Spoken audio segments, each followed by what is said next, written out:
Menjawab nomor satu, what's the differences about crisis center, problem center, and growth center? Jadi kalau misalkan crisis center, mereka tuh berpacu kepada waktu gitu, karena udah krisis banget dan harus ditangani.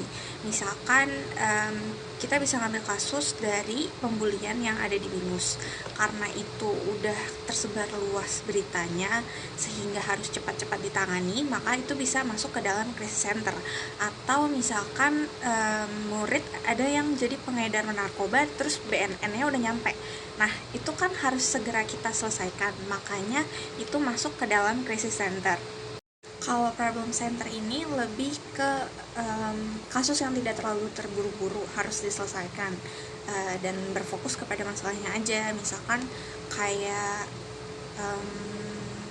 pembulian di kelas, terus telat gitu. Jadi itu berfokus kepada ketelatannya dan bagaimana mereka biar nggak telat lagi atau biar nggak ngebully teman-temannya lagi kayak gitu. Terus buat growth center sendiri itu tuh kayak untuk pengembangan diri anggota dari konseling kelompok. Misalkan tadinya kurang percaya diri, nah dengan growth center jadinya mereka bisa belajar tentang kepercayaan diri dan berkembang kepercayaan dirinya seperti itu.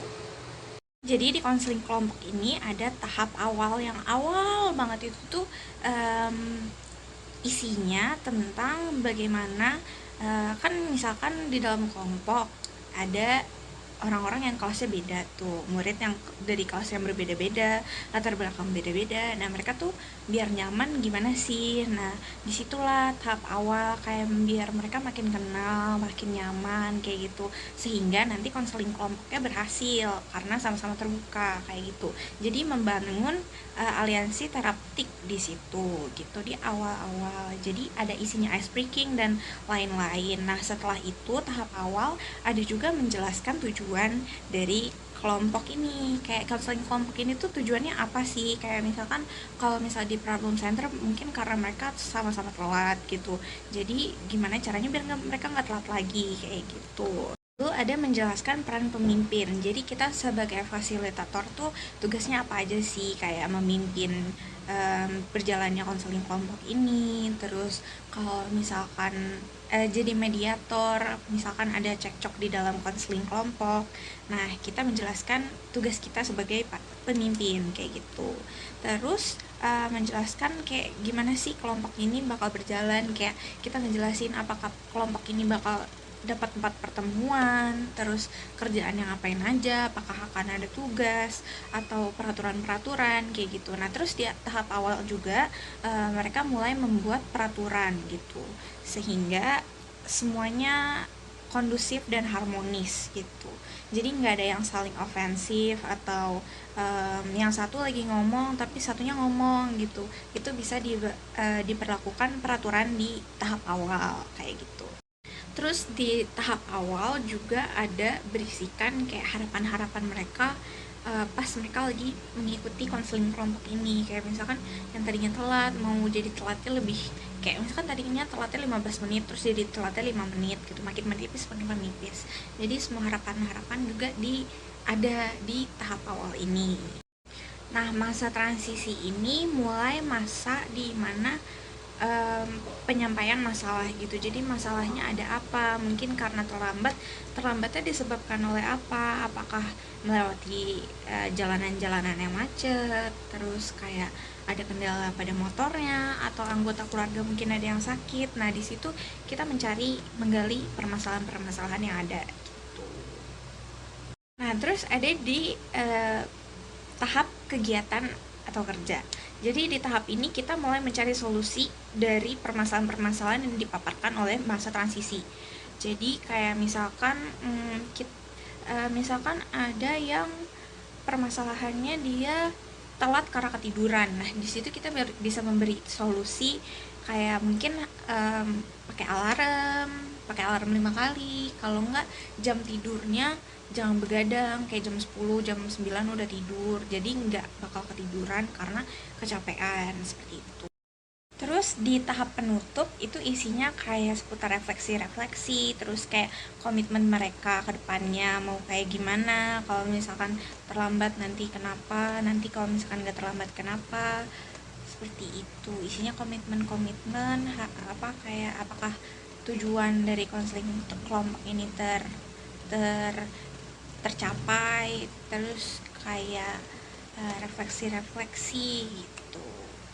Kita semua mungkin udah tahu apa aja kriteria kepribadian yang harus didapatkan oleh konselor.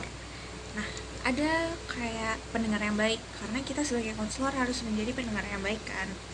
Terus ada juga mediator yang baik, karena kan ini konseling kelompok, mungkin ada yang berbeda pendapat gitu.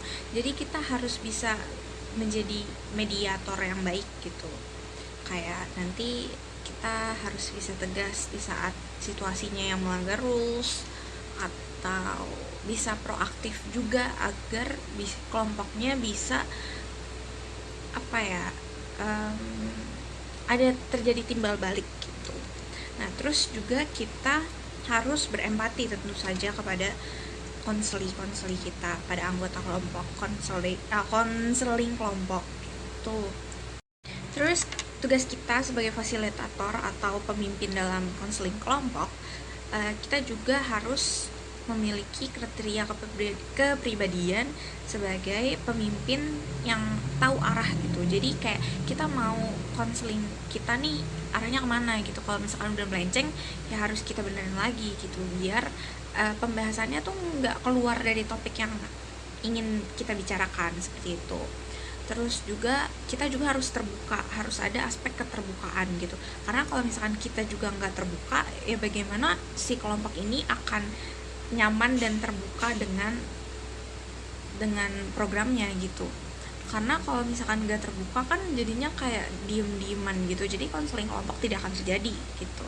Nah, terus kita juga paham bagaimana mengendalikan dinamika dalam kelompok gitu. Jadi misalkan nanti kalau misalnya ada konflik, kita harus bagaimana biar ibaratnya tidak ada pihak-pihak tertentu yang terpojokkan gitu. Karena di sini kita harus netral kan, karena kalau nggak netral nanti takutnya konseling kelompoknya tidak akan terjadi dan tidak akan nyaman kan.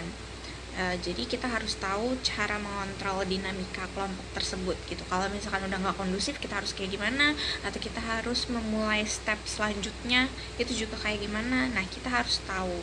Terus juga kita harus hangat dan ramah, karena konseling kelompok ini kan berdasarkan kenyamanan ya, biar tujuannya tercapai gitu.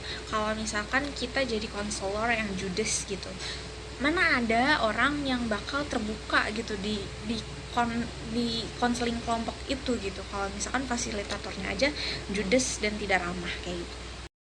Nah, jadi apa sih perbedaannya pendekatan terapi realitas, behavior, REBT sama DIY? Nah, kalau realitas ini tuh kayak kita ya udah ngebandingin aja apa yang ada di goals dia sama realitas yang ada gitu. Jadi kita bisa ngebimbing mereka untuk lebih dekat kepada harapan mereka gitu. Kayak misalkan dia mengharapkan gak bakal telat nih, tapi pada realitanya dia terlambat 15 menit. Nah, itu bagaimana sih caranya biar dia bisa nggak telat kayak gitu. Jadi dibandingin aja realitasnya, terus dijadikan motivasi, bisa kayak gitu juga. Nah, terus ngelanjut ke behavior, kita kan di behavioristik tuh kita punya banyak teknik-teknik behavioristik tuh. Nah, bisa tuh dipakai salah satunya kayak misalkan kita pakai good token gitu. Jadi setiap dia enggak telat, kita kasih kayak reward buat mereka gitu. Terus kalau misalkan dia terlambat nih, nah nanti kita bisa kasih punishment. Soalnya behavior kan cuma seputar biar mereka bisa membangun habit gitu kan. Jadi diperlakukanlah reward dan punishment gitu. Terus ada REBT. Nah, REBT nih kayak behavior, cuma lebih kognitif gitu. Jadi mereka mikir dulu, terus nanti ada behavioristiknya gitu. Nah, kalau REBT ini lebih ke mereka punya misalkan contohnya mereka punya irrational thinking gitu, kayak misalkan saya nggak akan lulus di mata pelajaran ini gitu, soalnya saya susah, dan walaupun saya mencoba berkali-kali tetap aja susah gitu. Nah, itu bisa kita gunakan RBT gitu. Kayak enggak kok, sebenarnya enggak, dari ulangan harian 1 emang jelek, tapi kan setelah kamu berusaha ulangan harian keduanya nilainya lebih bagus, dan nomor 3 lebih bagus, dan 4 lebih bagus kayak gitu. Jadi kayak kita yang tadinya pemikiran irasional dijadikan ke rasional kayak gitu kalau RBT. Nah, terus kalau misalkan DI, kalau DI kan DI itu decision interview. Nah, jadi ini tuh berhubungan dengan kayak pemilihan decision ya. Jadi kayak misalkan di dalam case mau pilih jurusan kuliah. Nah, dia tuh sebenarnya bingung, dia tuh mau jurusan A atau jurusan B. Nah, nanti kalau di DI kita kayak cari jalan tengahnya, plus minusnya. Kalau misalnya di jurusan ini apa, jurusan ini apa, terus kamu lebih minat di mana. Nah, kita tuh kayak membimbing mereka untuk apa ya, make a decision gitu. Nah, terus kalau di IA tuh kayak interview adaptif.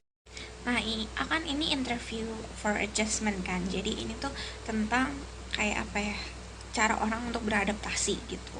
Nah, di situ kita kayak bisa kayak wawancara ya, jadi kayak ngobrol-ngobrol gitu sih. Bagaimana caranya mereka bisa beradaptasi gitu. Jadi kayak ditanyain, "Kamu gak nyamannya di mana? Kamu kesulitannya gimana?" begitu. Jadi itu lebih ke kayak biar mereka bisa adaptasi begitu.